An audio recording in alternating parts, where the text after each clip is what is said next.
Paul Stroud was 34 years old, and on November 18th, 2023, at exactly 7:42 p.m., a waitress he'd never met before handed him a folded napkin that exposed a $847,000 fraud, destroyed his 7-year marriage, and revealed that the woman he loved had been systematically planning his financial destruction for the past 18 months. He sat across from his wife Victoria at the Sterling Oak, an upscale steakhouse on Larimer Street in downtown Denver, trying to salvage what was left of their anniversary celebration. The restaurant was the kind of place where a ribeye cost $89 and a glass of wine ran $24. Paul had saved for 3 months to afford this dinner on his high school math teacher salary of $58,000 a year. Victoria, who pulled in $180,000 annually as a commercial real estate broker, had forgotten their anniversary until Paul reminded her that morning. She'd shown up 20 minutes late, checking her phone every 30 seconds, her Cartier bracelet, a $12,000 gift from her parents, catching the candlelight as she typed. "I'll have the filet mignon medium rare," Victoria told their waitress without looking up from her iPhone.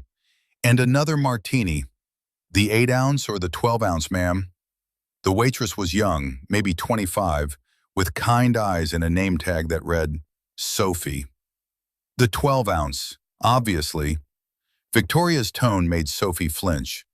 "I'll have the ribeye, medium," Paul said, trying to smile at Sophie. "And thank you." When Sophie returned with their drinks 10 minutes later, she set Victoria's martini down with professional precision, then placed Paul's water glass on the table. As she did, a folded cocktail napkin fell into his lap. Their eyes met for a fraction of a second. She gave the smallest nod toward the restrooms, then walked away. Paul waited until Victoria was absorbed in her phone, something about a deal closing tomorrow, before unfolding the napkin. The handwriting was small, urgent, and the words made his blood run cold. "I'm so sorry to do this. Your wife has been coming here every Tuesday and Thursday for 16 months with a man named Richard Hartwell. They sit in booth 12. Last week I overheard them discussing divorce papers and how she's hidden $340,000 in an offshore account in the Cayman Islands. She called you a financial anchor and said you'd never see it coming. I have photos. Men's room, 5 minutes. I'm doing this because my dad got destroyed in a divorce. I couldn't watch it happen to someone else without trying to help. Sophie." The napkin trembled in Paul's hands. The restaurant noise, clinking silverware, murmured conversations, smooth jazz, became a distant roar. He looked up at Victoria, really looked at her, and saw a stranger. Her honey blonde hair, professionally styled that morning at a salon that charged $200 per appointment. Her navy blue Armani suit, $1,800, purchased for client meetings. The way she'd stopped saying "we" and started saying "I" sometime in the past year. How she'd insisted Paul wasn't invited to her company holiday party last December because it was just boring real estate talk. "Paul, are you even listening?" Victoria's voice cut through his thoughts. "What?" "I said I might have to fly to San Francisco next week. The Morrison Properties deal. It's worth $4.2 million in commissions." She took a long sip of her martini. "You'll be fine on your own for a few days, right? I know you have that parent-teacher conference thing." Parent-teacher conference thing. She'd stopped remembering the details of his job around the same time she'd stopped wearing her wedding ring, because it catches on paperwork. "Sure," Paul managed. "I'll be fine." "Good God, I'm starving." She glanced around impatiently. "Where's the food?" Paul excused himself to the restroom, his legs unsteady. The men's room was empty except for Sophie, who was standing near the sinks, her phone in her hand. "I'm so sorry," she said immediately. "I debated for weeks whether to tell you, but I waited tables through college specifically to pay for law school, and I've seen what happens when one spouse hides assets. My dad lost everything, his house, his retirement, everything, Because my mom's lawyer was 3 steps ahead and he never saw it coming. She showed Paul her phone, photo after photo. Victoria and a silver-haired man in an expensive suit, laughing over wine. Victoria and the same man, holding hands across the table. Victoria and the man kissing in the parking lot beside a black Mercedes S-Class, approximately $115,000. The timestamps span from June 2022 to just last week, November 14th, 2023. That's Richard Hartwell, Sophie explained. He owns Hartwell Commercial Properties, worth about $23 million according to Denver Business Journal. He comes in here all the time, tips exactly 15% every time, and treats the staff like we're invisible. She swiped to another photo. This one's from last Tuesday. In the image, Victoria and Richard sat in a corner booth, papers spread between them. Sophie zoomed in. Paul could make out letterhead. Davidson and Klein, attorneys at law. I couldn't hear everything, Sophie continued, but I heard her say she'd been moving money into an account he helped her set up. She said something about at least $340,000 so far, and that you'd signed some papers without reading them carefully. Something about a business investment you thought was legitimate? Paul's mind raced backward.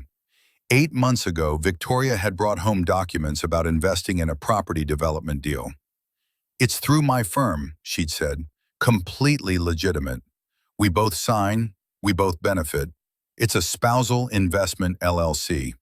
He'd trusted her. He'd signed. There's more, Sophie said quietly. 2 weeks ago, I heard them talking about the divorce timeline. She said she was planning to file in January, right after the holidays, because it would look better if she at least pretended to try through Christmas. She said her attorney told her that Colorado is an equitable distribution state, but with the right documentation, she could prove most of the assets were hers alone. If you enjoy stories of cold-blooded betrayal and shocking financial deception, like this video and subscribe to the channel now. There are brand new stories here every day, each one more intense than the last. And tell me where you're watching from. Paul leaned against the sink, his reflection in the mirror showing a man who suddenly looked 10 years older. Why are you helping me? You don't even know me. Because I watched my dad lose his house, his savings, and nearly lose his will to live, Sophie said, her voice breaking slightly. He was a music teacher, made $52,000 a year. My mom was a pharmaceutical sales rep, making $160,000. Sound familiar? She paused. When they divorced, he discovered she'd been hiding money for 3 years. She got the house, a $580,000 property in Boulder, the cars, everything. He ended up in a 1-bedroom apartment, eating ramen, working 2 jobs just to make child support payments. I was 17. I saw what it did to him. She pulled out a small USB drive from her apron pocket. I copied all the photos here. Dates, timestamps, everything. I also wrote down every conversation I overheard, with dates and times. Take it. Get a lawyer before she files. A good one. Not some $200 an hour general practice attorney. You need a shark who specializes in hidden assets and complex divorces. Paul took the USB drive, his hands shaking. I can't afford that kind of lawyer, not on my salary. My law school roommate is Cassandra Martinez. She graduated top of her class at Denver Law, works at Preston and Associates downtown. They handle high net worth divorces and cases involving asset fraud. Her direct line is 720-555-0147. Call her tomorrow, tell her Sophie Brennan sent you, and show her what's on that drive. She'll know what to do. Sophie checked her phone. You need to get back. You've been gone almost 6 minutes. Don't let her get suspicious. How much do I owe you for? You don't owe me anything, Sophie interrupted. Just promise me you'll fight. Don't let her take everything you've worked for. And when this is over, when you've got your life back, maybe send my dad a message. His name is Robert Brennan. He still teaches music at Boulder Creek High School. Let him know that someone won the battle he lost. It might help him heal. Paul nodded, unable to speak. He slipped the USB drive into his pocket and returned to the table, where Victoria was texting furiously, her second martini already half empty. "Took you long enough," she muttered. "Food just arrived." Paul looked down at his $89 ribeye and felt his stomach turn. Across from him, Victoria cut into her $76 filet mignon with the same precision she apparently used to dismantle their marriage. "Everything okay?" she asked, not looking up from her phone. "Everything's fine," Paul said, but he was already doing the math. 7 years of marriage, joint accounts with approximately $127,000. Their townhouse in Capitol Hill, purchased for $465,000, now worth about $620,000, with $280,000 remaining on the mortgage. His retirement account, $89,000. Her retirement account, $340,000, or so the statements claimed. If she'd hidden $340,000, what else had she hidden? What other accounts existed that he didn't know about? How much of their money had she systematically transferred into accounts where his name appeared as a co-investor, but she controlled everything? "You're being weird," Victoria said, finally looking at him. "What's wrong?" Paul picked up his fork. "Just thinking about the San Francisco trip. When are you leaving?" "Tuesday. Back Friday." She smiled, the same smile he'd fallen in love with 9 years ago at a friend's barbecue. "Why? Going to miss me?" "Something like that." What Victoria didn't know was that Paul taught AP calculus and statistics. He spent his days teaching teenagers how to identify patterns, analyze data, and solve complex problems. He'd already started calculating timelines. Tuesday and Thursday dinners for 16 months meant approximately 140 meetings. If each dinner cost $200 minimum, that was $28,000 minimum. Where had that money come from? Not from their joint account. He would have noticed withdrawals that large. She had to have another account, probably several. "I'm exhausted," Victoria announced, pushing her half-eaten steak away. "Can we just get the check and go?" The bill came to $267.89. Paul paid with their joint credit card, the one tied to their shared Chase account. He left Sophie a $60 cash tip, every dollar he had in his wallet, and wrote on the receipt, "Thank you for everything." Sophie met his eyes as they left. She gave him a small, encouraging nod. In the car, Victoria immediately took a phone call. "Richard, hi. Yeah, dinner was fine." Paul was in one of his moods. She laughed at something Richard said. I know, just a few more weeks and then it won't matter." Paul gripped the steering wheel tighter and said nothing. He drove their $32,000 Honda Accord, the practical car they'd bought together 3 years ago, while Victoria chatted with the man she was leaving him for, the man worth $23 million who drove a $115,000 Mercedes. They had no idea what was coming. When they got home to their townhouse on Gilpin Street, Victoria went straight to her home office and closed the door.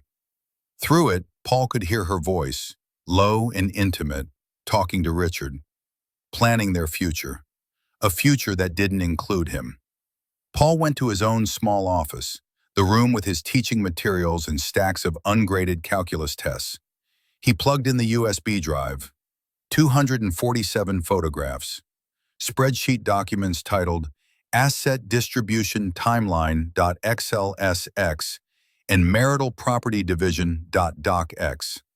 Email screenshots between Victoria and her attorney, Jeremy Klein, discussing strategies to minimize his share and maximize separate property claims. One email, dated October 3rd, 2023, made his hands shake. "Jeremy, per our discussion, I've successfully transferred an additional $75,000 to the Cayman account. Total now $340,000. Paul signed the LLC documents without reading them, as expected. The property investment story worked perfectly, By the time he realizes the investment doesn't exist, we'll have filed and frozen everything. His teaching salary is embarrassing, and the court will see I'm the primary earner. We should be able to argue that most marital assets came from my income and career. Also confirm that Richard is willing to testify about the property development partnership if needed, which gives us cover for the money trail. Paul is too trusting and frankly too stupid to figure any of this out before it's too late. See you Tuesday at 2 p.m. to finalize the January filing timeline. V. Too trusting. Too stupid. Paul stared at those words for a long time. He wasn't stupid. He had a master's degree in mathematics from the University of Colorado. He taught kids how to think critically and solve problems. But he'd been blinded by love, by trust, by the belief that his wife was his partner. That ended tonight. He picked up his phone and dialed the number Sophie had given him. It rang 4 times before someone answered. This is Cassandra Martinez. Ms. Martinez, my name is Paul Stroud. Sophie Brennan told me to call you. I need a lawyer who specializes in hidden assets and divorce fraud. And I need one tonight. There was a pause. Sophie Brennan? Bobby Brennan's daughter? Yes. Where are you right now? Home, but my wife doesn't know I know anything yet. Good, keep it that way. Don't change your behavior. Don't let her suspect anything. Can you meet me at my office tomorrow morning? 6 a.m. before you go to work. Preston and Associates, 1801 California Street, Suite 4200.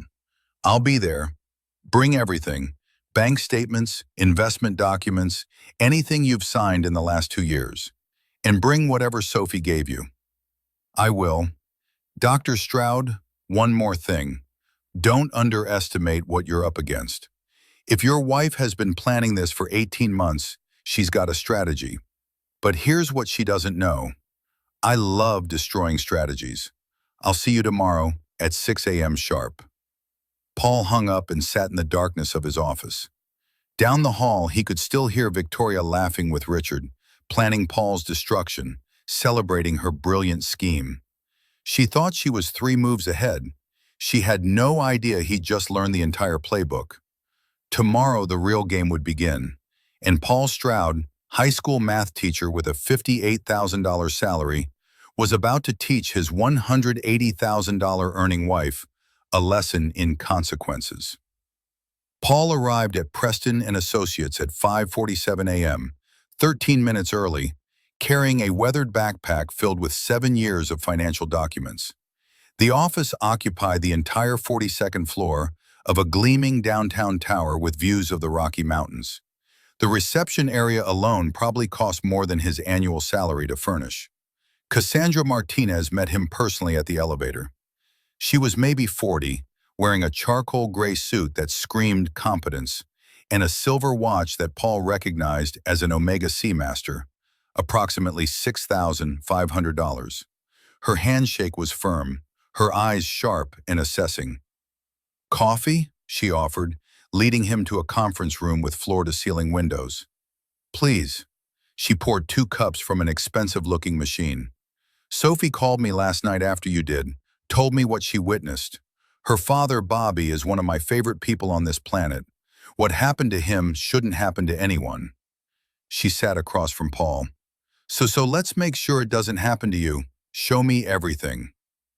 Paul spent the next 90 minutes walking through 7 years of marriage. Cassandra took notes on a yellow legal pad, occasionally stopping him to ask questions that revealed just how thoroughly Victoria had been preparing.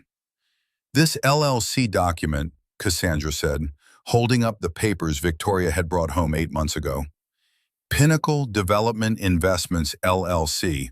You signed as a member. But look at this clause here, paragraph 12.4. In the event of dissolution of marriage, all member interests vest solely with the member whose name appears first on the articles of organization. Whose name appears first? Paul felt sick. Victoria's. Exactly. You signed away your interest in a company that supposedly doesn't exist, according to these emails, but legally does exist for the purpose of holding money. Money that came from marital funds, but is now structured as her separate property. Cassandra made a note. This is sophisticated. She didn't draft this herself. Her attorney helped her build this trap, and you walked right into it. How much trouble am I in? On a scale of 1 to 10? 7. But here's the good news. She made mistakes. She got arrogant. Cassandra pulled out her laptop. First, Colorado is an equitable distribution state, not a community property state. That means the court divides assets fairly, not necessarily equally. Second, fraudulent concealment of assets is illegal. If we can prove she intentionally hid money with the intent to defraud you in a divorce, the court will not look kindly on that. Can we prove it? Can we prove it? Cassandra smiled, and Paul saw why she'd graduated top of her class. Mr. Stroud, she literally wrote in an email that you were too stupid to figure it out. That's not going to play well in front of Judge Morrison, who happens to preside over most high-asset divorce cases in Denver District Court, and who has very strong feelings about asset fraud. She opened a file. Here's what we're going to do. Today is Friday. You said Victoria is flying to San Francisco on Tuesday? That's what she said. Perfect. While she's gone, we're going to do something called forensic accounting. I have an investigator, Michael Torres, who specializes in finding hidden money. He's expensive, $350 per hour, but he's worth every penny. We're also going to file for an emergency motion to freeze all marital assets, but we're going to time it perfectly. I can't afford $350 an hour, Paul said quietly. I can barely afford you. Our firm handles some cases on contingency for asset fraud. If we win and recover hidden assets, we take 30% of what we find beyond the standard marital split. You don't pay unless we find money. And trust me, Mr. Stroud, we're going to find money. She leaned forward. Your wife thinks you're a pushover. She thinks you'll roll over and accept whatever she offers. That's her mistake. We're going to use her arrogance against her. Make sure you're subscribed to this channel if you have not, because the ending of this story will blow your mind. And drop a comment below telling me what you think Paul should do next. Over the next 4 days, Paul lived a double life. At school, he taught AP Calculus, graded papers, and met with parents about their children's progress. At home, he was the same husband Victoria expected, quiet, unassuming, easy to ignore. She didn't notice that he'd started documenting everything: what time she came home, who she called, every mention of Richard or business trips. Victoria left for San Francisco on Tuesday morning. Paul drove her to Denver International Airport at 6 a.m. I'll miss you, he said, kissing her cheek. She barely looked at him, already texting. I'll be back Friday. There's leftover Thai food in the fridge. Have a safe flight. The moment her plane took off at 7:35 a.m., Paul called Cassandra. She's gone. Excellent. Meet Michael Torres at your house in 1 hour. He's going to need access to her home office and all her computers. Michael Torres was a former FBI forensic accountant who now made $280,000 a year helping divorce lawyers find hidden money. He arrived at Paul's townhouse with 2 large equipment cases and a tablet. Standard procedure, Michael explained, setting up in Victoria's office. I'm going to image her computer hard drive, clone her phone if she left an old one anywhere, and go through every document in this office. We're looking for account statements, passwords, correspondence with her attorney, anything that shows where money went. Is this legal? Paul asked. It's your marital residence, your marital property, and she's your wife. In Colorado, you have a legal right to access marital financial information. We're not hacking anything, we're just looking at what's already here. It took Michael 6 hours.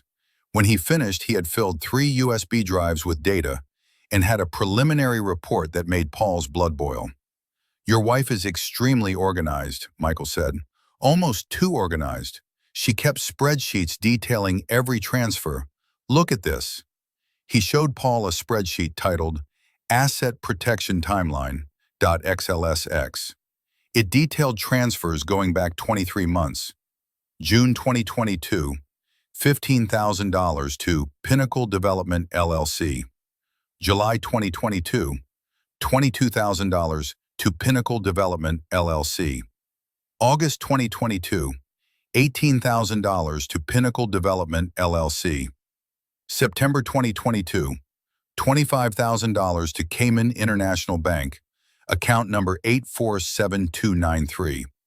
The list continued month after month until it reached $340,000, exactly as the email had stated. But here's where it gets interesting, Michael continued. These transfers all came from your joint investment account at Charles Schwab. She was slowly draining it, assuming you never checked the balance because she handled the investments. Paul felt like an idiot. She'd always said she was better with money, that she'd manage their investments. He'd trusted her. There's more, Michael said. I found correspondence between her and Richard Hartwell. They're not just having an affair, they're business partners. Hartwell Commercial Powers is buying a development site in Fort Collins for $8.7 million. Your wife invested $340,000 as a limited partner, except she used marital funds to buy into a business deal that's solely in her name. Can we get that money back? Not just back. We can get her crucified in court. Using marital funds for separate business ventures without spousal consent is a major violation. Judge Morrison awarded triple damages in a similar case last year, Hendricks versus Hendricks. The husband hid $200,000 in a business deal. The wife got $600,000 plus attorney fees. Paul did the math. Triple damages on $340,000 was $1,020,000. She doesn't have that kind of money, he said. No, but Richard Hartwell does. And if we can prove he knowingly participated in helping her hide marital assets, he becomes liable too. Corporate veil piercing. His company, his personal assets, all fair game.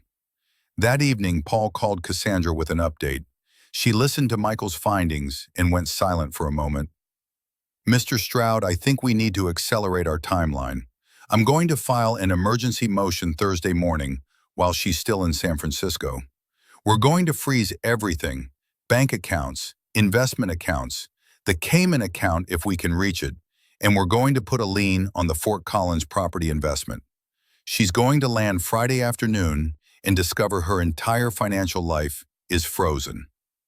Won't that make her angry?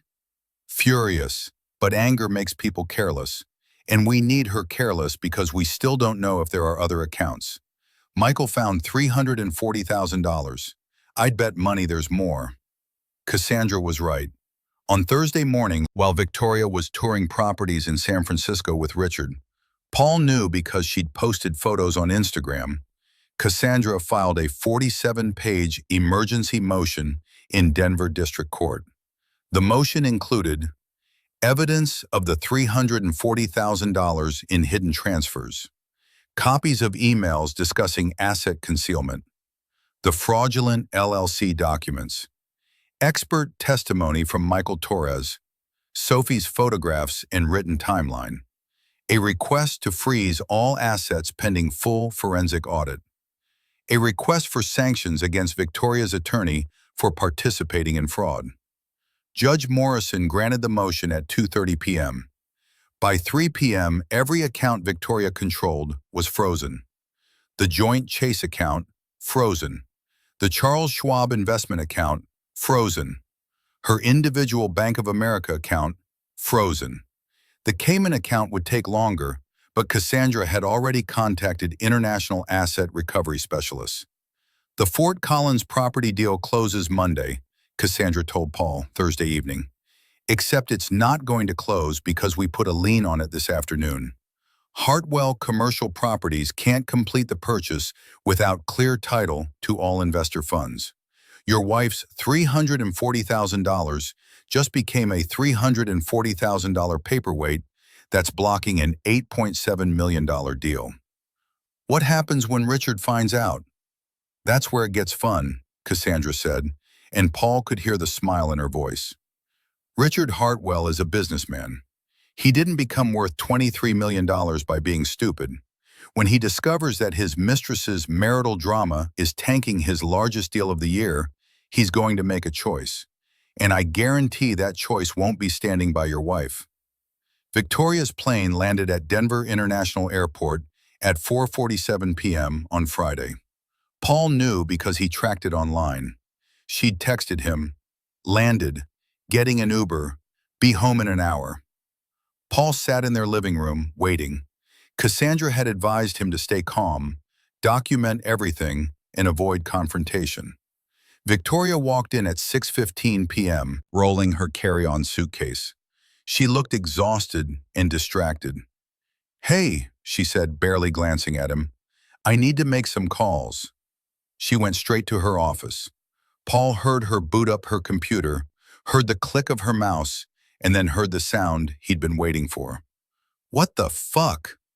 Victoria burst out of her office, her face pale, her phone in her hand.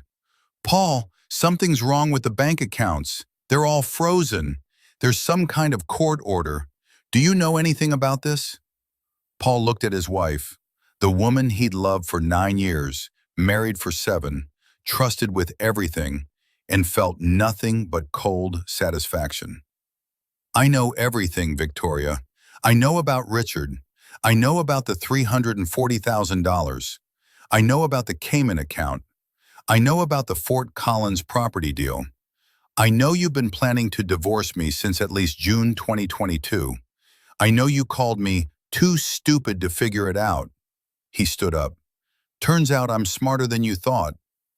Her face went through several emotions in rapid succession: shock, fear, anger, and finally, calculation. "I don't know what you think you know, but I have emails, Victoria. Your emails to Jeremy Klein. I have the spreadsheets. I have photos of you and Richard at the Sterling Oak every Tuesday and Thursday for 16 months. I have testimony from witnesses. I have forensic evidence of $340,000 in fraudulent transfers. And as of 2:30 p.m. yesterday, I have a court order freezing every asset you control pending a full investigation." She sat down heavily on the couch. "How did you? Who told you?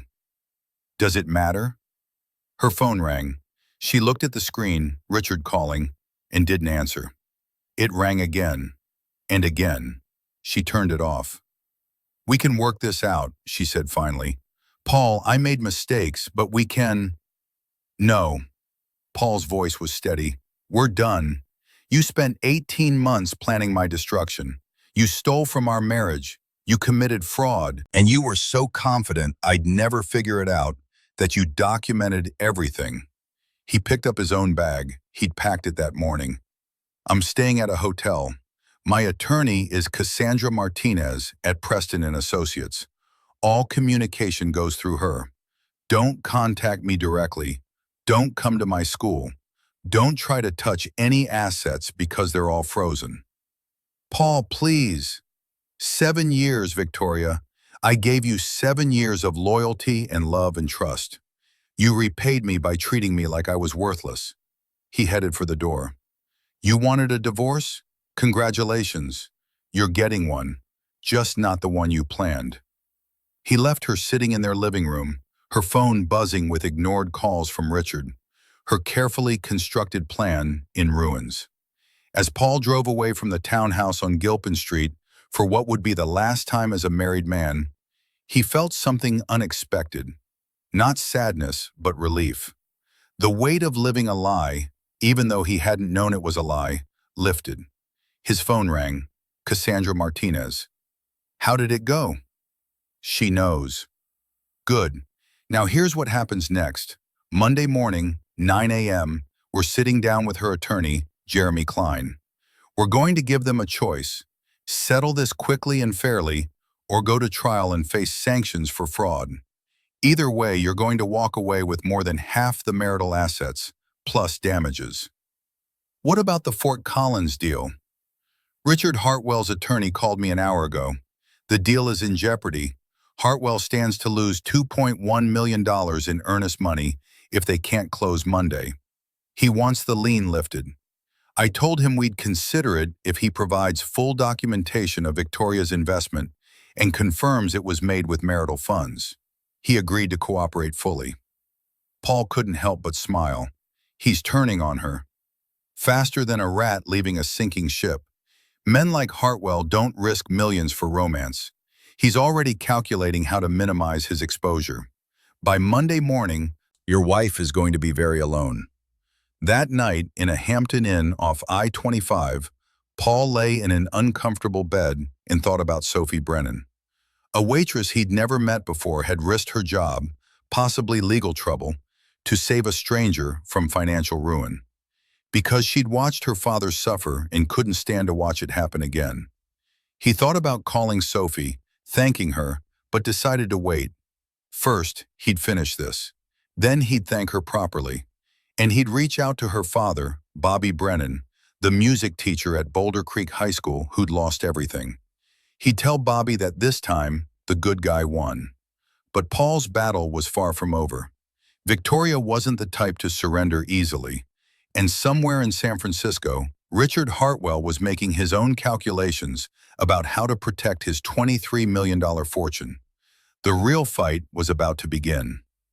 Monday morning arrived with fresh snow blanketing Denver, the kind of heavy, wet November snow that made the city look clean and new. Paul stood outside the Preston and Associates conference room at 8:47 a.m., watching Victoria and her attorney Jeremy Klein through the glass wall. Klein was exactly what Paul had imagined. Mid-50s, expensive suit, probably a Brioni worth $4,500, and the practiced arrogance of a man who'd spent 20 years winning by intimidation. Victoria looked terrible. Her normally perfect hair was pulled back in a messy ponytail. She wore jeans and a sweater instead of her usual designer outfits. Dark circles shadowed her eyes. Her phone sat on the table in front of her, face down, silent. Cassandra appeared beside Paul, carrying a leather portfolio. Ready? Ready. They walked in together. The conference room seated 12, but felt intimate and tense with just the 5 of them. Paul, Cassandra, Michael Torres, the forensic accountant, Victoria, and Jeremy Klein. Let's skip the pleasantries, Cassandra began, settling into her chair. Mr. Klein, you've had the weekend to review the evidence we submitted with our emergency motion. You've seen the emails, the photographs, the financial records, and the expert analysis. So let's talk about what happens next. Klein adjusted his Hermes tie, $295. Ms. Martinez, I think your client is overreaching. My client made some investments that... Your client committed fraud, Cassandra interrupted. And you helped her do it. That LLC document? The one where Mr. Stroud signed away his interest in paragraph 12.4? That's fraudulent inducement. You drafted a document designed to look like a joint investment vehicle while actually being a tool to strip marital assets. In Colorado, that's grounds for sanctions against an attorney. You could lose your license. Klein's face reddened. You have no proof I knew. We have an email from October 3rd where Ms. Stroud tells you her husband is too stupid to figure it out, and you respond, quote, that's why we structured it this way. Just make sure he doesn't ask too many questions before signing, end quote. Cassandra slid a printout across the table. That's consciousness of guilt, Mr. Klein. That's conspiracy to commit fraud. That's you becoming a defendant instead of an attorney. Victoria stared at the table. Klein's face went from red to pale. Here's our offer, Cassandra continued. Ms. Stroud will return all hidden assets, the $340,000 plus whatever else Mr. Torres finds in his complete audit. She will pay Mr. Stroud's attorney fees, which currently stand at $37,500. She will surrender her interest in the Gilpin Street townhouse, valued at $340,000 in equity. In exchange, we won't pursue criminal fraud charges. We won't pursue sanctions against you, Mr. Klein, and will allow the Fort Collins property deal to proceed. That's insane, Klein sputtered. You're asking for everything. No, we're asking for what she tried to steal plus consequences. Everything would be pursuing triple damages under Hendricks v. Hendricks precedent, which would mean $1,020,000 plus the townhouse, plus attorney fees, plus sanctions. We're being generous. If you're enjoying this story, hit that like button and let me know in the comments what you would have done in Paul's situation. Victoria finally spoke, her voice hoarse. I don't have $340,000 in cash. It's all in the Fort Collins deal. Then Mr. Hartwell needs to return it, Cassandra said simply. His attorney has already agreed to cooperate fully. He'll wire the $340,000 to an escrow account today if we lift the lien. He's choosing his $8.7 million deal over you, Miss Stroud. I suggest you accept that reality. What about Richard? Victoria asked, and Paul heard something in her voice he'd never heard before. Genuine fear. What about us? Cassandra pulled out her phone and played a voicemail. Richard Hartwell's voice filled the room. Victoria, this is Richard. My attorneys tell me your marital situation has created a massive liability for my company. The Fort Collins deal is at risk, and I've got investors threatening to pull out. I can't be associated with this. I think it's best if we don't see each other anymore. My lawyer will be in touch about returning your investment. Please don't contact me again. The message had been left Saturday night at 11:47 p.m. Victoria's face crumpled. He was going to enjoy your company until it became inconvenient, Cassandra said, not unkindly. Men worth $23 million don't risk their fortunes for love affairs, Miss Stroud. You were convenient and expensive and complicated. Paul watched his wife realize she'd lost everything. Richard was gone. Her scheme had failed. Her attorney was facing sanctions. Her accounts were frozen. The $340,000 she'd hidden so carefully was about to be returned. And Paul, quiet, trusting Paul, had outplayed her completely. I need to consult with my client, Klein said weakly. You have until 5 p.m. today, Cassandra responded. After that, we file additional motions for sanctions and refer the matter to the district attorney's office for criminal investigation. Fraud over $100,000 is a Class 3 felony in Colorado, Mr. Klein. That's 4 to 12 years in prison. They left Victoria and Klein in the conference room. In the hallway, Paul exhaled shakily. That was brutal, he said. That was justice, Cassandra corrected. She tried to rob you of 7 years of savings, your home, and your dignity. All we did was expose the truth. At 4:32 p.m., Klein called. We accept your terms. The settlement was finalized over the next 2 weeks. Richard Hartwell's company wired $340,000 to an escrow account managed by the court. Victoria signed a quit-claim deed for the townhouse. She paid Paul's legal fees from her remaining liquid assets. The divorce was uncontested, finalized in 60 days, a Colorado record for a high-asset case. But the story didn't end there. Michael Torres completed his full forensic audit and discovered another $127,000 in a different offshore account, this one in Panama. Victoria had been even busier than anyone realized. The additional discovery meant she owed Paul another $127,000, which she had to borrow from her parents. Her father, Thomas Stroud, a retired surgeon worth $3.2 million, was reportedly furious at his daughter's behavior. Victoria's career suffered too. Word spread in Denver's tight-knit commercial real estate community about the fraud case. Clients began requesting different brokers. Her firm, Morrison Properties, quietly let her go in January 2024.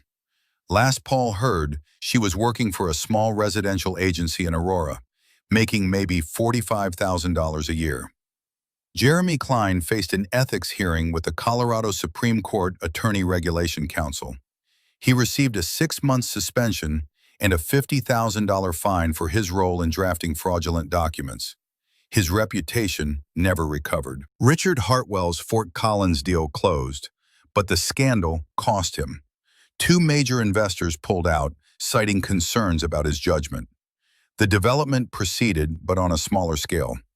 Hartwell avoided legal liability, but Paul heard through Sophie that he'd lost approximately $4.5 million in projected profits because of the delays and investor withdrawals. As for Paul, he kept the townhouse, now worth $640,000 with the mortgage paid down. He'd received $467,000 in returned assets, the original $340,000, the Panama account $127,000. After paying off the remaining $260,000 mortgage and his legal fees, he had approximately $207,000 in cash. He invested it wisely, continued teaching, and discovered he genuinely loved his life without Victoria. His students noticed he seemed lighter, happier. He started coaching the math team again, something he'd stopped doing 3 years ago when Victoria said it took too much time away from their marriage. In March 2024, Paul drove to Boulder Creek High School during his spring break.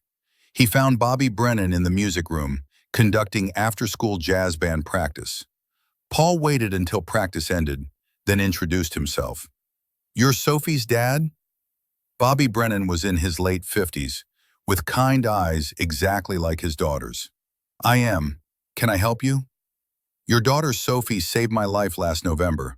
She worked as a waitress at the Sterling Oak, and she saw my wife with another man, planning to hide assets and destroy me financially. Sophie gave me evidence, connected me with a lawyer, and helped me fight back. I won because of her courage." Bobby's eyes filled with tears. "She didn't tell me she'd done that." "She did it because of what happened to you. She watched you suffer through a divorce where you lost everything, and she couldn't let it happen to someone else." Paul pulled an envelope from his jacket. "I wanted you to know that this time, we won. The teacher didn't lose his house or his savings. The teacher got justice, because your daughter was brave enough to intervene." Inside the envelope was a check for $25,000 and a letter explaining everything that had happened. "I can't accept this," Bobby said, though his hands trembled holding the check. "You already did. That money represents recovered assets that I wouldn't have without Sophie. She refused any reward, so I'm giving it to the person who made her into someone willing to take that risk. Use it however you want. Pay off debt, take a vacation, donate it, whatever brings you peace." Bobby broke down crying. Paul learned later that Bobby had been drowning in credit card debt from the divorce, almost $34,000, and the money cleared it entirely. In April, Paul met Sophie for coffee at a shop near DU Law School, where she was finishing her final semester. "You changed my life," he told her simply. "Why did you really do it?" Sophie stirred her latte, thinking, "I watched my dad become a ghost of himself after the divorce. He loved my mom, trusted her completely, and she destroyed him. He had to sell his Chevy Tahoe, $28,000 that he'd saved for years to buy. He moved to an apartment that cost $950 a month and ate ramen so he could afford child support. I watched him cry at night when he thought I couldn't hear." She looked up at Paul. "When I saw you at that restaurant, looking at your wife with so much love while she plotted your destruction, I saw my dad. And I thought, not this time. This time someone's going to know the truth before it's too late. Even if it costs me my job, which it didn't, thankfully, it was worth it." "You're going to be an amazing lawyer," Paul said. "I hope so. I want to help people like you and my dad. People who play by the rules and get crushed by people who don't." She smiled. "Cassandra offered me a job at her firm when I graduate. I accepted." Paul wasn't surprised. Cassandra recognized a kindred spirit. In May 2024, 6 months after that dinner at the Sterling Oak, Paul ran into Victoria at a King Soopers grocery store in Capitol Hill. She was alone, pushing a cart with basics: pasta, canned sauce, cheap wine. She'd lost weight. Her clothes were from Target, not Neiman. "Paul." "Hello, Paul," she said quietly. "Victoria." They stood in the pasta aisle, two people who'd once promised forever. "I wanted to apologize," she said. "I know it doesn't mean anything now, but I was wrong. I was greedy and selfish, and I hurt someone who never deserved it. I threw away 7 good years because I wanted more. More money, more status, more excitement. And I lost everything that actually mattered." Paul looked at the woman he'd once loved and felt pity. Not satisfaction, not vindication, just sadness for what she'd become. "I forgive you," he said, surprising himself. "Not because what you did was okay, but because carrying anger around isn't worth it. You paid the price for your choices. That's enough." "Are you happy?" she asked. "Yeah, actually, I am. Teaching, grading papers, coaching math team, living alone in a townhouse I actually own. It's a good life. Turns out I didn't need the fancy dinners and the keeping up with everyone else stress. I just needed to be appreciated. And now I appreciate myself." Victoria's eyes filled with tears. "I'm sorry I couldn't see your worth." "Me too. Take care of yourself, Victoria." He walked away, leaving his ex-wife in the grocery store, and realized he meant what he'd said. He'd forgiven her. Not because she deserved it, but because he deserved peace. That evening, Paul sat on his back deck, his deck now, fully paid for, watching the sun set behind the mountains. His phone buzzed with a text from his brother Daniel, inviting him to a family barbecue. His mom wanted to see him. His niece missed her uncle. Paul had spent so many years putting Victoria first, skipping family events because she found them boring, missing his nephew's birthday parties because she had work functions. Now he could say yes to everything that mattered. He'd learned something profound through all of this. Sometimes betrayal is a gift. It removes people who don't deserve you and makes space for people who do. Victoria's scheme had destroyed their marriage, but it had freed Paul to build a life he actually wanted. The waitress who'd slipped him that napkin hadn't just saved his assets, she'd saved his future. And on quiet nights like this, when the world felt right again, Paul understood the deepest lesson of all. Sometimes the best revenge isn't revenge at all. It's letting people face the natural consequences of their own actions while you build something better. Victoria had wanted to destroy him to elevate herself. Instead, she destroyed herself while he'd risen from the ashes, stronger, wiser, and genuinely happy. Justice doesn't always look like courtroom victories and financial settlements. Sometimes it looks like a middle-aged math teacher sitting on a deck he owns, drinking coffee he can afford, planning a life he actually wants to live, surrounded by people who genuinely love him.